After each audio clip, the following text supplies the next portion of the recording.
The number of times that you choose to masturbate in front of the officers on purpose is ridiculous. On April 14th, you were in trouble for not being in your bunk, that you had been given several orders to go to your bunk. You proceeded to walk around yelling, "Bitch, stop talking to me." So that's from April 14th, last week. Then on April 7th, it alleges that you had your hands in your pants, moving in and back and forth, that you were told to take your hands out of your pants, and that you had been told before, or this officer had been briefed on the fact that you were known for doing this. Your response, according to this, is that that person should have asked the officers how big your penis, anyway, since they want to be talking about you, they should have told them about that too.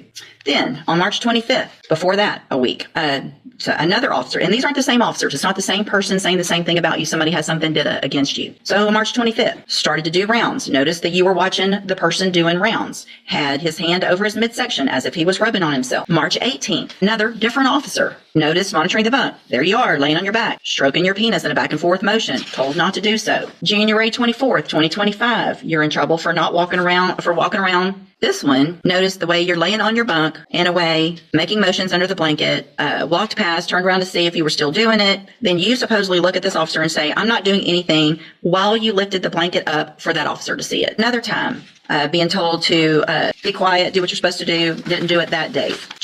December 29th, another issue of not following the rules. December 17th, another infraction for arguing and not following the rules. So if there was one time when they got the wrong person, that's one thing. That's over and over again. You disrespecting female officers who are in there just doing their job. I'll sleep on my back. Sir, we're really going to do that? You asked me, I'll sleep on my back.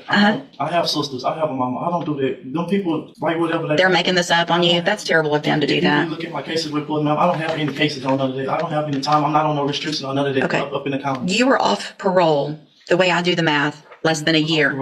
So you did your whole 8 years? Yes, ma'am. What'd you do in prison to have to do your whole 8 years? I was in SID. For doing what? Just tattooing, contraband. Not following the rules while you're in prison.